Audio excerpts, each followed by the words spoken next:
Abre lá em Mateus capítulo 24, versículo 3. Teve um dia que os discípulos perguntaram para Jesus: quando é que vai ser a consumação do século? Essa é a última pergunta ali, é o que nós vamos responder hoje aqui para os irmãos.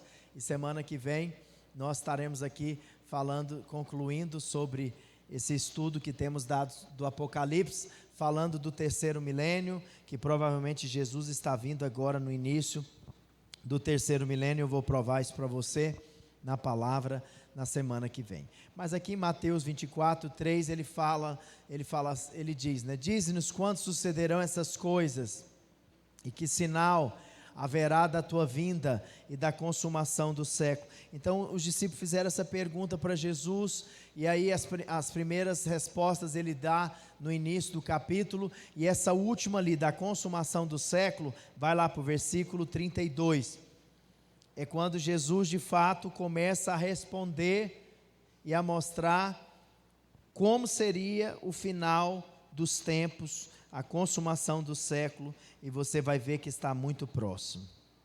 E nós vamos ver aqui 4 sinais da volta de Jesus. Amém? O primeiro está no versículo 32, ele diz: aprendei, pois, a parábola da figueira. Quando já os seus ramos se renovam e as folhas brotam, sabei que está próximo o verão. Assim também vós, quando virdes todas essas coisas, sabei que está próximo às portas. Diga, as portas. Em verdade vos digo que não passará essa geração sem que tudo isso aconteça. Passará o céu e a terra, as minhas palavras jamais passarão. Mas a respeito daquele dia e hora ninguém sabe, nem os anjos dos céus, nem o Filho, senão o Pai. Então essa foi a resposta de Jesus sobre o final ali, os sinais da consumação do século. E o primeiro aspecto aqui, no versículo 32, ele fala para nós olharmos para a figueira. Eu sabia que Israel é um sinal profético, e todas as vezes que a Bíblia fala da figueira, ela está falando justamente de Israel.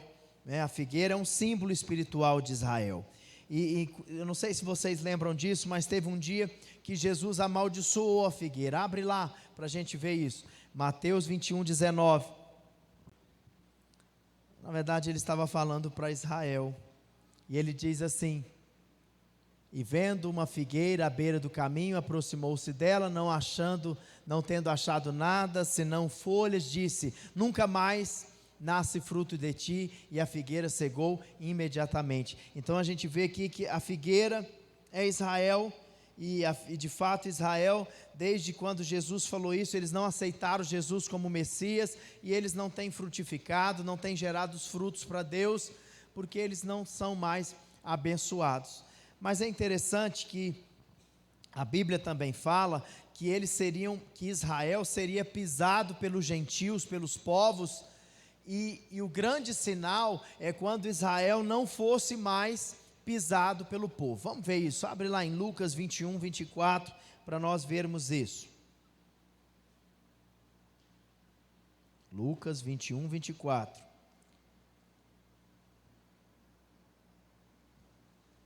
Olha o que diz, ó. Cairão ao fio da espada e serão levados cativos para todas as nações. Está falando de Israel.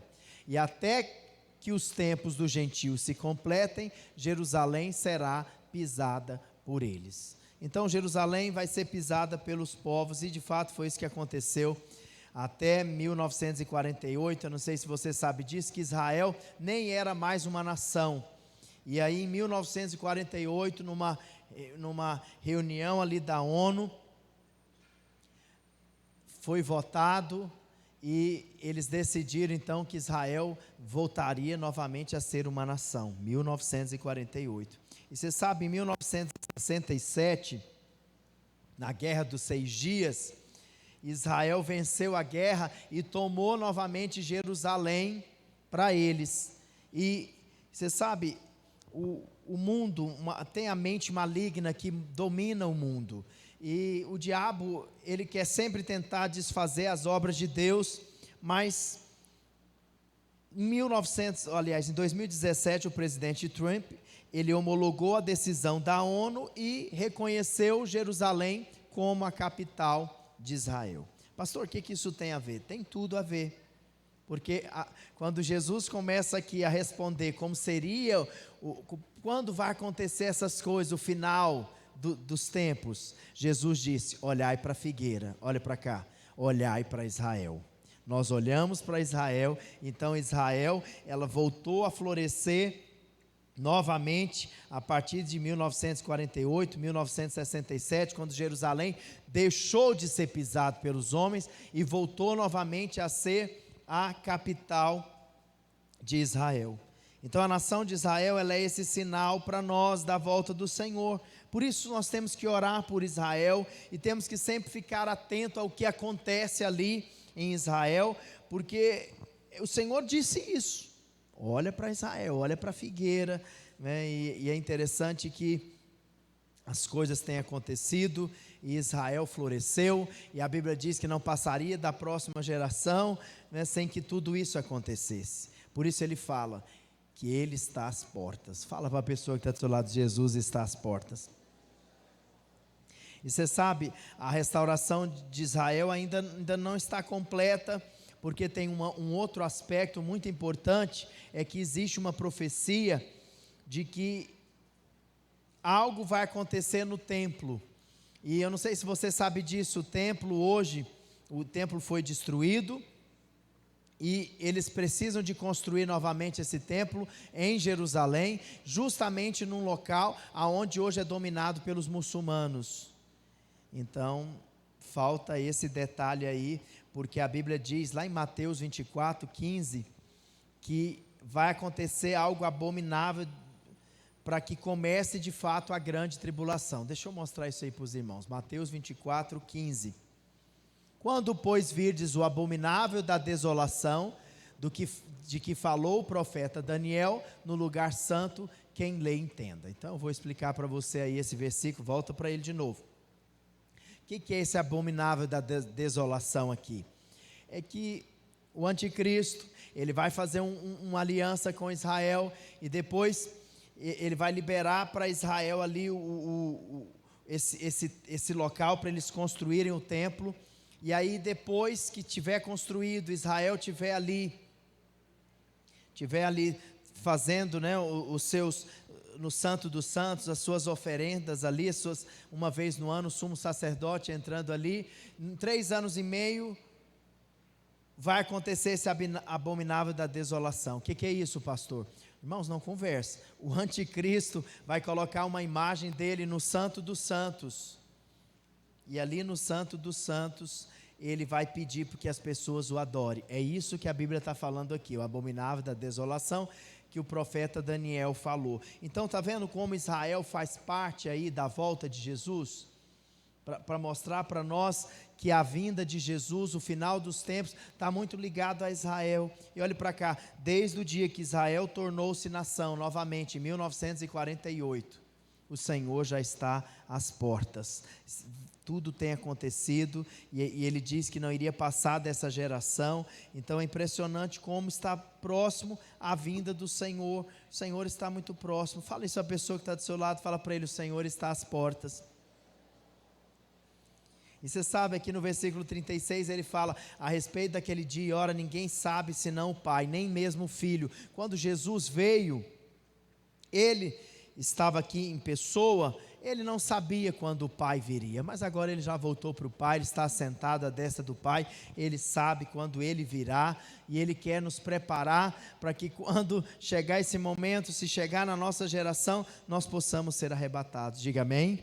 Agora então esse é o primeiro sinal, é o sinal da figueira, foi a primeira resposta de Jesus. Mas lá no versículo 37 ao 39, ele diz assim: pois assim como foi nos dias de Noé, também será a vinda do Filho do Homem. Diga, dias de Noé. É interessante. Volta, vai lá para o 38. Porquanto, assim como nos dias anteriores ao dilúvio, comiam e bebiam, casavam e davam-se em casamento, até o dia em que Noé entrou na arca, e não perceberam, senão quando veio o dilúvio, e os levou a todos, assim também será a vinda do Filho do Homem. Então Jesus cita outra coisa, ele fala: olha, como foi nos dias de Noé, assim será a minha vinda. Olha para cá, de repente, não foi Você sabia que Noé ficou construindo a arca 100 anos? É isso que os historiadores dizem. E aí todos os dias ele pregava e falava: olha, vai chover, vai haver um julgamento, vai haver um julgamento na terra e vocês têm que converter. E aí o povo só zombava. Você sabia que nunca tinha caído uma chuva na terra? Nunca tinha chovido. Então era uma loucura. Quando eles falaram ali, né, que olha, vai chover, o povo achou que aquilo era uma loucura, que era coisa da cabeça dele. Mas a Bíblia diz que outro sinal é que era como nos dias de Noé. Então aqui a gente vai ver, nós vamos mencionar aqui 7 características também de como eram os dias de Noé, para que os irmãos entendam. Os irmãos não conversam. Hoje eu estou bom para observar os irmãos conversando. Durante a palavra, você tem que ter uma reverência à palavra, sabe, e segurar a língua. Se você tiver dificuldade, durante essa semana, leia o livro de Tiago, que fala muito da língua, que quando você não consegue dominar a língua. Então fala para o irmão que está do seu lado: não me atrapalhe, irmão. Então não conversa, porque às vezes é uma frase. Eu não sei se você percebe, mas às vezes a gente está ouvindo a palavra, de repente uma frase, algo que é falado ali, parece que é Deus falando com a gente. Então o momento da palavra é um momento que você não deveria olhar celular, olhar Instagram, olhar nada. Não, é um momento de muita concentração de você ouvir de Deus. E você veio para o culto para ouvir de Deus, diga amém. Inclusive colocamos uma regra, tinha alguns jovens lá fora na hora da palavra, e eu falei para os irmãos da recepção: manda eles embora, ou entra ou vai embora, porque veio para o culto para cultuar o Senhor. Diga glória a Deus. Então hoje eu estou. Vamos lá, vamos falar agora dessas 7 características. Abre lá em Gênesis 4, 26, a primeira. Olha o que diz aqui, ó. A Sete nasceu-lhe também um filho, a qual pôs o nome de Enos, daí começou a invocar o nome do Senhor. Primeira coisa, o nome do Senhor só começou a ser invocado na época de Noé. Pastor, o que é o nome do Senhor? Nesse contexto aqui, o nome do Senhor é Salvador. É isso que significa essa palavra Senhor ali. O nome de Deus aqui começou a ser invocado como Salvador. Até então era somente o Deus Criador, o Jeová. E agora a gente vê o Senhor, as pessoas começaram a invocar o Salvador. Hoje as pessoas não são anti-Deus, elas são anti-Cristo. Não se importam de falar de um Criador, mas elas rejeitam o Salvador. E nós estamos aqui para pregar e para clamar pelo Salvador. Diga amém? Porque Ele é o nosso Senhor, Ele é o nosso Salvador. Jesus é quem nos salva. A Bíblia diz que Jesus é o caminho, a verdade e a vida. Então isso é algo que tem acontecido. Quando alguém, você pode olhar pessoas, né, aquele ator mesmo que fez o Paixão de Cristo, o filme ali sendo Jesus, Hollywood proibiu ele de fazer outros filmes. Por quê? Porque ele foi Jesus. Então o mundo é contra Cristo. O diabo não vai perseguir pessoas que falam de Deus, ele vai perseguir Cristo. O número 66 vai ser um número que a pessoa vai negar a Cristo. Nós não negamos a Cristo, mas nós chamamos e clamamos o nosso Salvador. Diga amém. Outro aspecto, em Gênesis 4 se menciona o nome de várias mulheres, e é interessante os nomes dessas mulheres. Ada, que significa ornamento, Zilá, que significa aparência, Naamá, que significa encanto. Então elas eram belas, mas eram frívolas, né? Essas mulheres, as mulheres de hoje também gastam muito com a beleza, muito com a aparência, como eram no dias, naquela época as mulheres priorizavam muito isso, inclusive o nome delas significavam isso. É quando começou essa preocupação excessiva simplesmente com a aparência.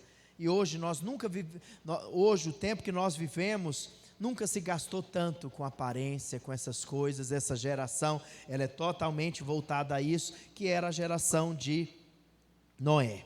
Que mais? Em Gênesis 4 se menciona a edificação de cidades com artistas e músicos.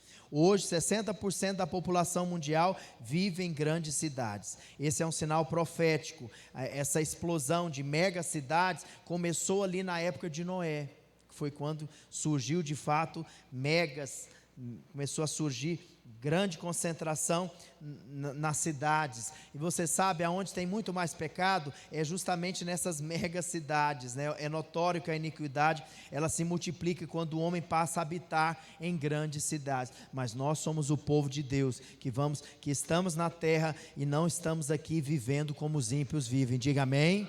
Por isso, né, que esse culto nosso tem muitos jovens, muitos adolescentes. Você sabe, essa geração de Noé aqui, ela era totalmente promíscua e dada aos prazeres da carne. Nós vivemos num mundo hoje que tudo é sexo, mas você vai se guardar para a pessoa certa, para depois que você casar, porque você tem uma aliança com o Senhor. Diga amém. Então isso tudo nos faz estarmos sendo preparados para entrarmos na arca, né, para sermos arrebatados. Diga amém. Fala para a pessoa que está do seu lado: não se vende, irmão. Fala: você foi comprado com alto preço. Que mais? Antes do dilúvio, havia duas linhagens de homens na terra: os filhos dos homens e os filhos de Deus. Isso é interessante, olhe para cá. Isso é muito interessante.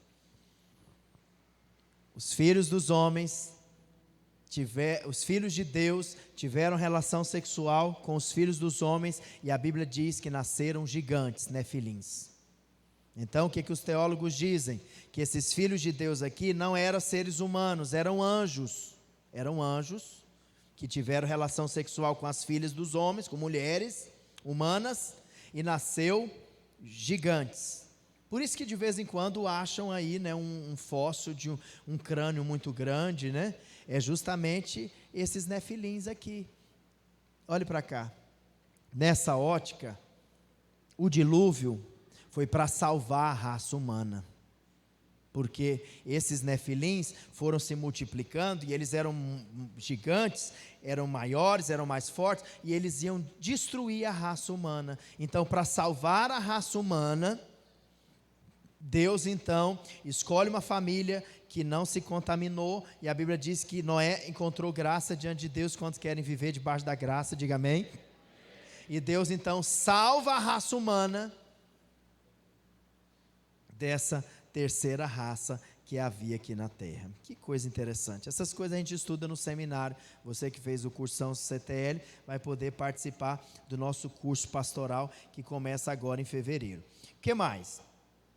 Então, aí trazendo para esse tempo, você sabia que provavelmente já existem pessoas na terra que não são humanas, que não foram criadas, que não foi feito de um sêmen e de um óvulo, né? Eu já vi algumas reportagens dizendo que eles pegaram o DNA de 3 pessoas e fizeram uma criança. Então, ou seja, Jesus disse que assim como eram nos dias de Noé, ou seja, que existia uma terceira raça, inclusive a besta vai ser provavelmente um clone, algo assim, feito dessa inteligência aí, né, artificial, e a Bíblia diz que vai ser liberado vida ali, né, provavelmente num robô, e ele vai ter vida, porque é o fim dos tempos. Fala para a pessoa que está do seu lado: nós estamos no fim. Fala para ele: Jesus está às portas. Fala para ele: se prepara. Então, no final, essas duas linhagens se misturaram, e a Bíblia diz que Noé achou graça diante de Deus. Então, o Senhor também está preparando o povo dele para que nós sejamos arrebatados e não tenhamos que passar pela grande tribulação. Ou alguém aqui gostaria de estar aqui quando tocar as trombetas do Apocalipse? Depois você vê lá o culto de domingo passado, que nós falamos de como vai ser as trombetas, o que vai acontecer nesse período. O que mais? Gênesis 6:1. Vamos lá para Gênesis 6:1.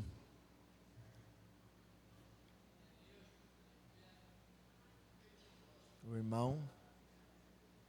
Gênesis, o primeiro livro da Bíblia, que é o primeiro livro que nós vamos estudar no seminário, Pentateuco 1, vamos estudar versículo por versículo. Estava falando para os irmãos aqui mais cedo, que do versículo 1 para o versículo 2, foi a queda de Lúcifer na terra. Por isso que a Bíblia diz: no princípio criou Deus os céus e a terra, porém era sem forma e vazia. Não, aí no original ela tornou-se.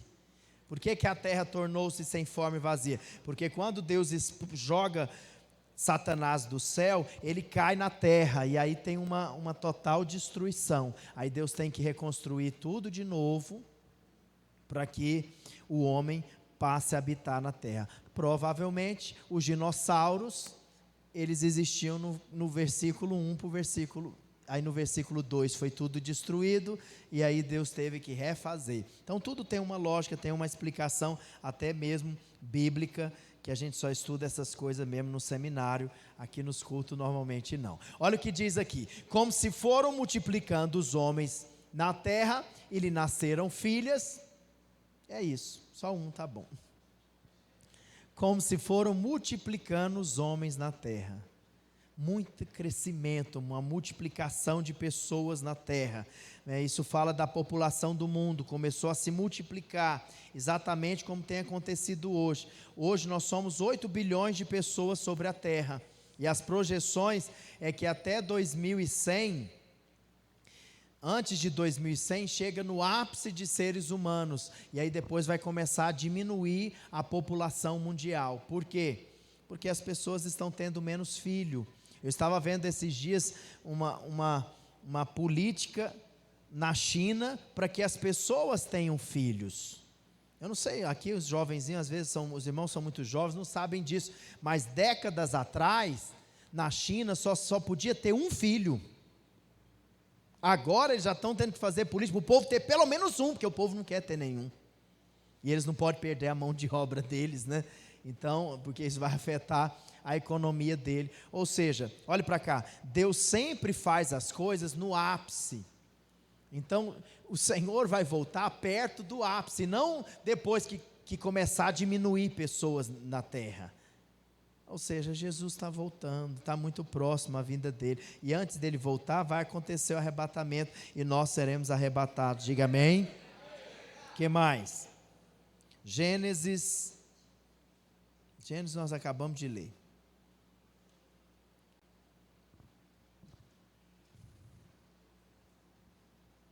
Vou pular. Próximo, vai lá.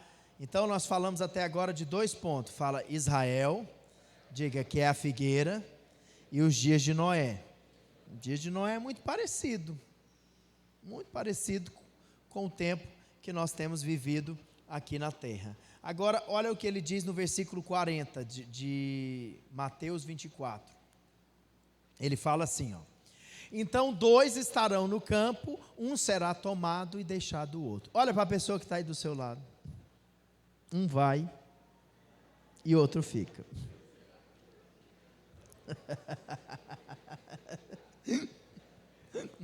É muito legal a cara de vocês. Então, olha o que ele diz: 2 estarão trabalhando no moinho, uma será tomada e deixada a outra. Olha que interessante. Quando fala da época de Noé, fala que eles comiam, bebiam, que eles só pensavam em prazer.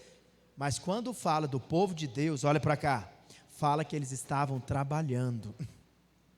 Então, meu querido, vai trabalhar.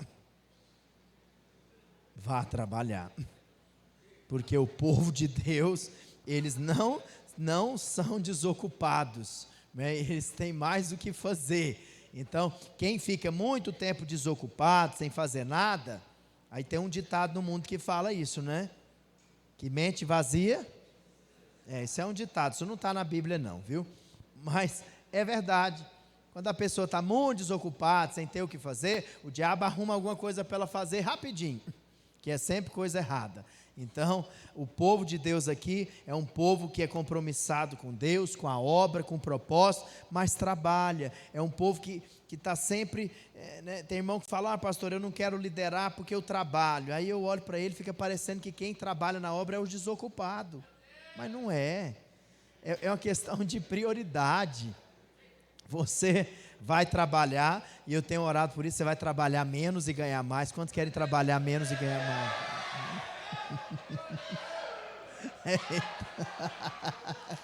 Eita Jesus, eu não vou nem perguntar quem não quer trabalhar, né? Quem não quiser, aliás, quem não quiser trabalhar, a gente ora para Deus te levar, porque lá no céu você vai ficar descansando na nuvem, só fazendo visita. Vai lá e toca uma enfim, volta para cá.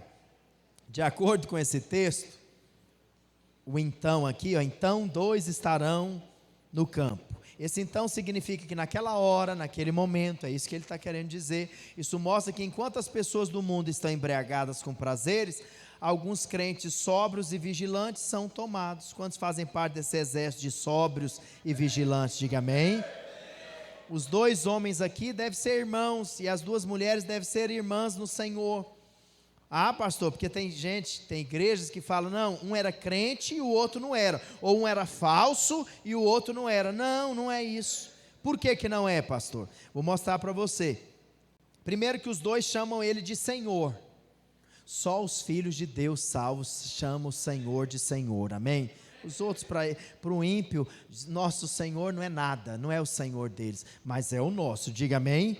Então isso já mostra que eram filhos, eram pessoas que já tinham nascido de novo. O Senhor, aliás, aí ser tomado significa então, né, um foi tomado e deixado o outro, significa que um foi arrebatado antes da grande tribulação e o outro ficou, né? Esse arrebatamento aqui então é um sinal da vinda do Senhor, é um sinal também para o povo judeu. Olhe para cá, o arrebatamento vai acontecer antes da grande tribulação, vai sumir pessoas. Eu já vi alguns falando a respeito disso, eles já estão dizendo que há alienígenas no meio do povo, e depois eles vão acabar usando esse argumento, dizendo que tinham pessoas aqui na terra, que não eram humanas, e que elas estavam disfarçadas, e elas sumiram. Quantos querem fazer parte desses disfarçados aí que vão sumir? Diga amém. Mas tem muito irmão que ele é espia na escola, é onde ele estuda, ele é espia lá, e ele não é. Uma vez, aqui não tem isso não, mas lá em Rio Branco aconteceu. Tinha 2 irmãos que trabalhavam na mesma empresa, e aí eles iam tão pouco no culto, que eles nunca se viam. Aí depois assim, de 6 meses que eles trabalhavam lá, eles se viram na nossa igreja. Uai, você é da igreja? Eles nem sabiam que era da igreja, nem quis. Ai, você é crente? Ah, então nós somos irmãos da mesma igreja. Esses bem daí é que fica, né? Fica para a grande tribulação, porque na verdade não está vigiando, não está, né, colocando o Senhor ali em primeiro lugar, porque o Senhor diz, né, que você não sabe o dia nem a hora, que você tem que vigiar. Fala para o irmão que está do seu lado, vigia, irmão. Então, a questão do arrebatamento é colocada de maneira simples, né? Eles estavam ali trabalhando, normal, ou seja, você não precisa se tornar um monge para ser arrebatado. Nós podemos trabalhar de uma maneira normal. Quando fala dos dias de Noé, o Senhor diz que eles comiam, bebiam, se casavam, mas quando fala dos crentes, eles diz que eles estavam trabalhando. Isso certamente fala de uma atitude diante da vida. O arrebatamento não acontece enquanto os irmãos estão orando, mas enquanto eles estão trabalhando, ou seja, você vai orar, mas você passa a maior parte do seu tempo ali trabalhando. Então é provável que quando acontecer o arrebatamento, muitos aqui vão estar no trabalho. Diga amém. Vai, só dormindo, deitado na rede, que aí quando tocar a trombeta, e você não ouvir ali, e ficar, aí você continua, aí você pode até buscar, eu tenho uma rede lá em casa, aí você pode ir para a chácara da igreja, vai ser tudo aqui livre, né? Para quem ficar, mas aí o desespero vai ser muito grande, mas você vai ser arrebatado, diga amém. Muitos dizem que a condição para ser arrebatado é apenas ter nascido de novo. No entanto, se a única condição para ser arrebatado é o novo nascimento, não faz sentido o Senhor mandar vigiar, não é?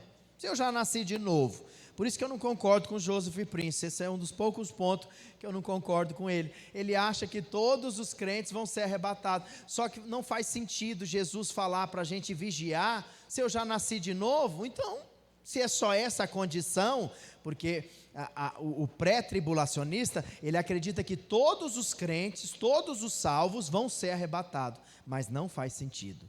Porque Jesus disse, orai e vigiai, porque você não sabe o dia nem a hora. Ou seja, quem não estiver orando, vigilante, vai ficar, mesmo sendo salvo. Inclusive em Apocalipse fala, tem um momento que João vê uma multidão, e aí ele pergunta, né, para o anjo lá, quem é essa multidão? E o anjo fala para ele, isso aí é a multidão que está vindo da grande tribulação.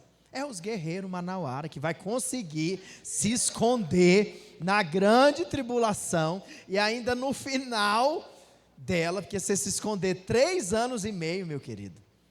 Aí isso é legal, a pessoa ainda vai ser arrebatada para ser julgada nos ares, diga amém.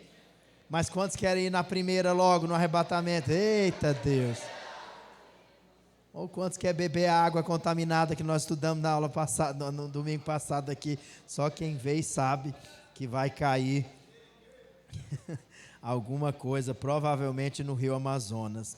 Então, quando fala dos dias de Noé, o Senhor então diz que eles estavam ali totalmente alheios, totalmente dispersos. Mas quando a Bíblia fala que nós temos que orar e vigiar, que é porque um vai ser tomado e o outro levado, isso tem que gerar um certo temor no nosso coração, para que a gente não perca o nosso olhar e não percamos o nosso foco do nosso Senhor, amém? Eu tenho orado por isso, para que o meu e o seu coração possa queimar e voltar a ser aquele olhar de alguém que é apaixonado pelo Senhor, aquele melhor amor, o nosso, né, o melhor amor é aquele amor quando você olha para o noivo e coloca ele em primeiro lugar, que o Senhor seja o primeiro nas nossas vidas, diga amém? Olha o que ele diz aqui, lá em Lucas 21, 34, vamos ler isso. Lucas, eu gosto muito desse texto. Jesus fala assim, ó, é o próprio Jesus que disse: acautelai-vos por vós mesmos. Fala para o irmão que está do seu lado: acautelai-vos por ti mesmo, irmão. É isso que ele está dizendo. Para que nunca vos suceda, nunca. Fala para a pessoa que está do seu lado: isso não te pertence mais, irmão. Ou seja, que nunca mais o seu coração fique sobrecarregado com as consequências da orgia, da embriaguez, aquela coisa que você fica, olha para o mundo, olha, né? Olha para as coisas mundanas e o seu coração ainda fica embriagado, né? Olha lá para a festa como é que é mesmo? Aquela festa lá naquela cidade, Parintins lá, aquela festa de Parintins lá, e aí você fica, ai meu Deus, o boi bumbá, o boi o que mesmo? Boi bumbá e boi caprichoso e sofrido. Então aí você fica ainda essas coisas, você fala, pastor, ai, mas é minha cultura, vai tu vê lá.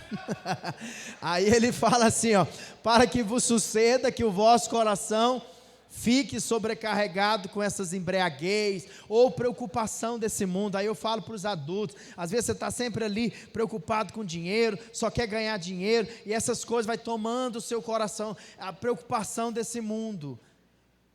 Quando o meu coração fica cheio dessas coisas, aí olha o que ele fala, para que aquele dia não venha sobre vós repentinamente como um laço. Hoje nós vamos ter que cantar aqui, não cantou, né?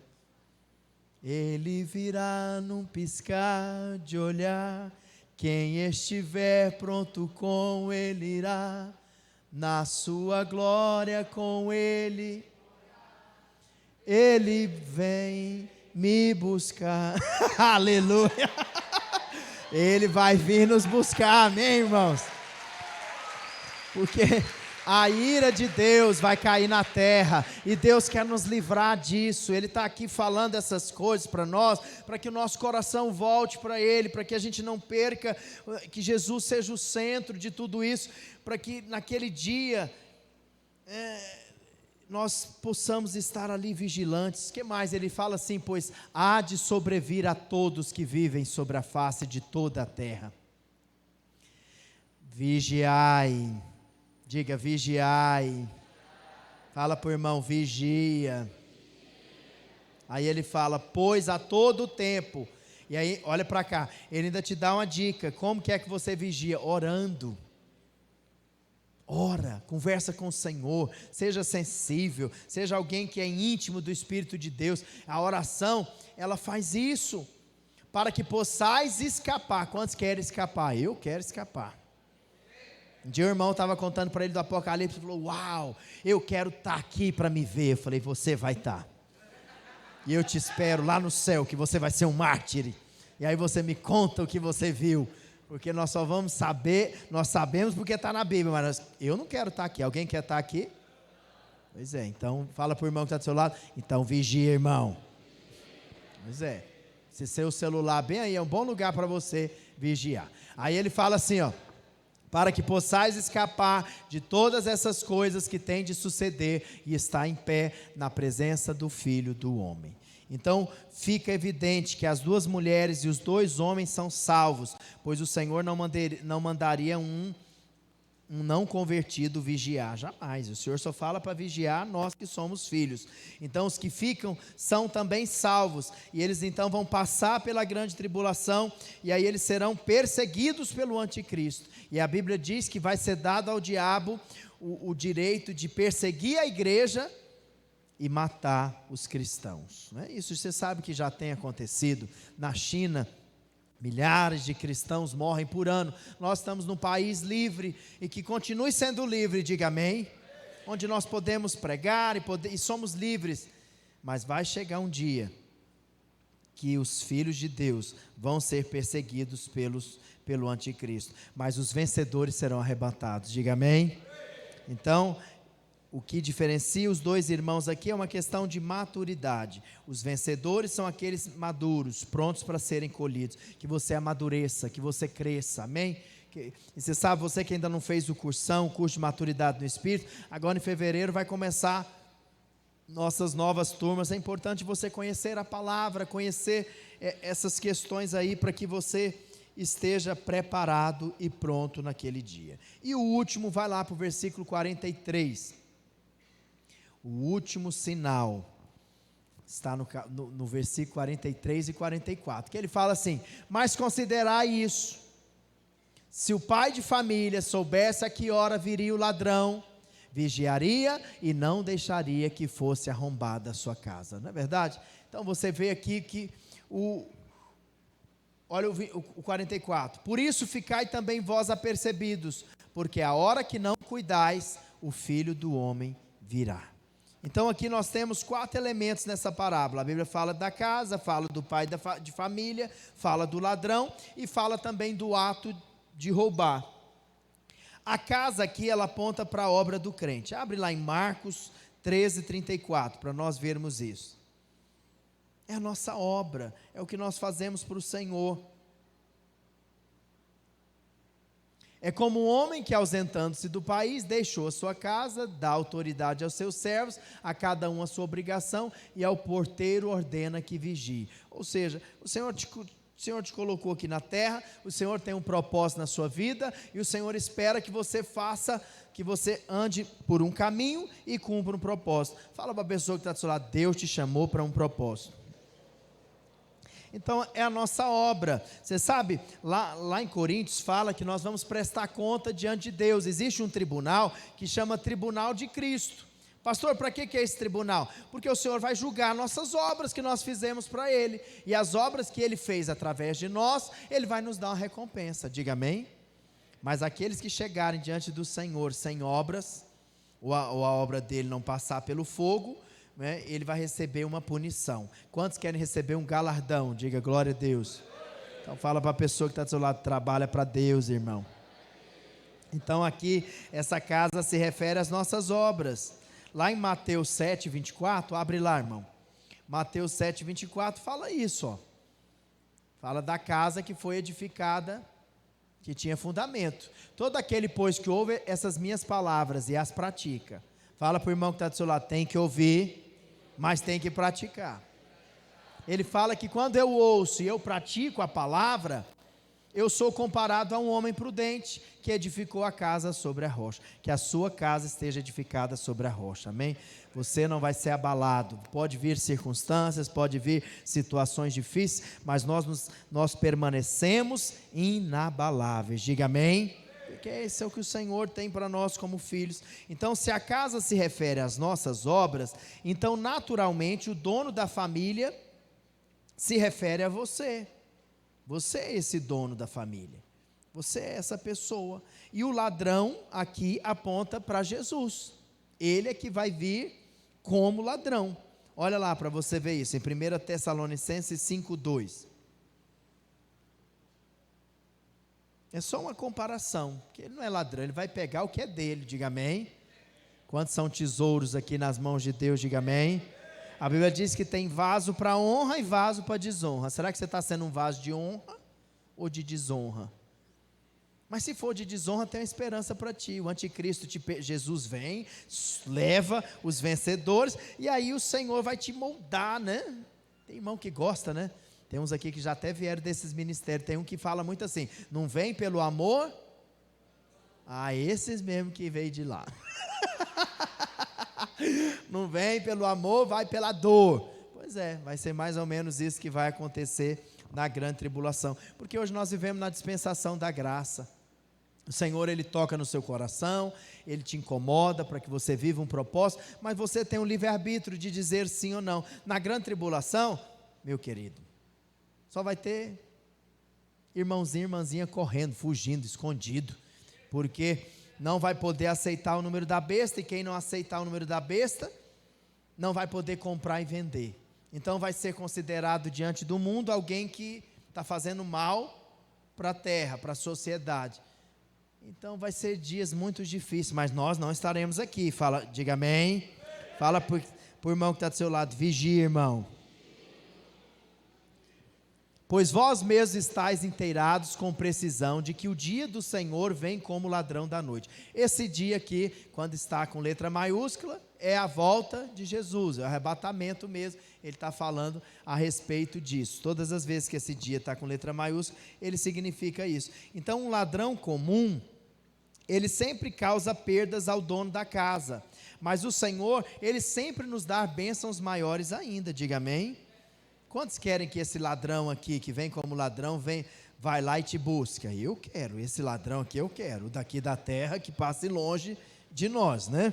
E da nossa chácara, da sua casa, das nossas vidas, dos nossos bens, né? Um ladrão comum, ele não avisa quando ele vem roubar, né? Não avisa. Mas o Senhor aqui, ele está nos antecipando que Ele está vindo. E Ele está dizendo: olha, quando a figueira florescer, não vai passar daquela geração sem que tudo isso aconteça. A figueira floresceu. E Ele diz: eu estou às portas. Ou seja, Ele está nos avisando que Ele está vindo. Porque Ele quer que você esteja preparado. Ele não quer que você esteja dormindo. Ele quer que você faça parte desse exército, que quando Ele vier, é a noiva, aquelas 5 virgens, lembram delas? 5 eram prudentes, 5 eram nécias. As prudentes estavam totalmente preparadas. Quando o noivo veio, elas estavam prontas. Quantos querem fazer parte desse exército? Diga amém. É um exército que é a noiva de Cristo, uma noiva apaixonada, cheia do Espírito, né? Por isso é importante você alimentar o seu espírito. Tem irmão que não lê a Bíblia, não ora. Pois é, você está fazendo treinamento para ficar. Inclusive tem até um grupo de pessoas aqui, uma igreja, que eles fazem treinamento, porque eles acham que eles já são diferentes dos pré-tribulacionistas, eles são pós-tribulacionistas, eles acham que toda a igreja vai ficar. Aí eu falo: vocês ficam nos representando, né? E aí eles treinam as pessoas a ir para a floresta, a se esconder. Às vezes é interessante, você que não quer ler a Bíblia, que não quer intimidade com o Senhor, vai lá fazer o treinamento, porque aí porque pelo menos você vai saber fazer um acorde. Eles ensinam uma série de coisas, né? Enfim, fala para a pessoa que está do seu lado: só vigia, irmão. Volta para cá, onde nós paramos. Os irmãos mudaram aí o assunto. Então, um ladrão comum, ele causa perdas ao dono da casa, mas o Senhor nos dá a bênção maior. Já li isso aqui, já falei isso. O motivo do Senhor usar essa parábola é para mostrar que a sua volta no arrebatamento será imprevisível, e por isso nós precisamos vigiar. Temos já algumas, domingo que vem, eu vou mostrar para você aqui, que provavelmente Jesus vai voltar no início do 3º milênio. O início do 3º milênio é quando Jesus ressuscitou, 2030. Começa o 3º milênio. Nós estamos em 2025. Está muito perto. Não podemos dizer assim, cravar uma data. Mas eu vou mostrar para você domingo que vem que provavelmente ele volta no início do 3º milênio. mostrar na Bíblia alguns argumentos para você. Ou seja, nós provavelmente somos a geração que não vai conhecer a morte. É só uma, desde Adão. É um privilégio, uma honra tão grande, que é proporcional à dor e o sofrimento também de quem não aproveitar esse primeiro bonde, as primícias ali, que vai ser colhido. Fala para o irmão que está do seu lado, amadurece logo, irmão. Porque vai ser muito tenso, irmãos, quem ficar, não é verdade? Olha lá, vamos ler esse texto melhor. Vai lá para 1 Tessalonicenses, o versículo 5, versículo 4. Aí. Ele fala assim, ó. Isso aqui é legal, isso aqui dá até uma palavra também para os jovens, que gostam de ficar dormindo, de ficar acordado até de madrugada.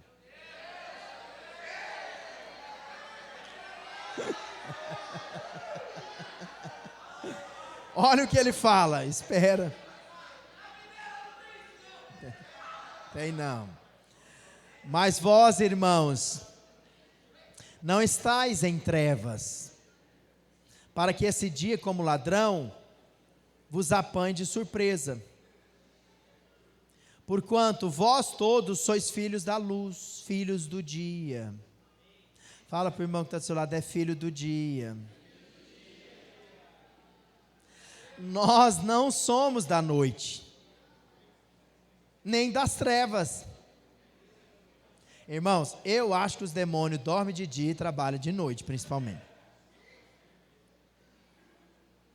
Assim, na verdade, eles trabalham de dia também, vigia. Assim, pois, não durmamos como os demais. Pelo contrário, vigiemos e sejamos sóbrios. Levanta a sua mão e diga, eu vou vigiar. Diga, eu vou ser sóbrio. Sóbrio é aquela pessoa que não deixa se levar por impulso da carne, impulso das coisas. Não, ele é sóbrio, ele tem uma coerência, ele não deixa, Você não vai ser controlado por vícios, por impulsos carnais. Diga amém. Nem ser levado de um lado para o outro, porque você vai ter consistência na palavra. Ora, os que dormem de noite. Fala para o irmão que está do seu lado, dorme de noite, irmão. E os que se embriagam, é de noite que se embriaga. Nós, porém, que somos do dia. Profetiza na vida do irmão, fala para ele, você é do dia, irmão. Aí ele fala, sejamos sóbrios, revestindo-vos da couraça, da fé e do amor, e tomando como capacete a esperança da salvação. Porque Deus não nos destinou para a ira, diga graças a Deus, mas para alcançar a salvação mediante o nosso Senhor Jesus Cristo, que morreu por nós, para que vigiemos, quer durmamos, vivamos em união com Ele. Nós estamos unidos com Cristo, diga amém. O arrebatamento será um sinal para os judeus, mas também para os crentes que ficarem. Será um sinal de que a grande tribulação está muito perto de acontecer, mas nós não vamos estar aqui, amém? Quero que você fique de pé, quero chamar os irmãos do louvor aqui na frente. Você sabe, sobre o arrebatamento não existem muitos sinais, e por isso nós somos exortados a vigiar e orar. O segundo aspecto, às claras, é a volta do Senhor propriamente dita, que vai acontecer depois de uma série de sinais. Vai ter a vinda do anticristo, vai ter a grande tribulação, vai ter a marca da besta, vai ter o falso profeta, o sol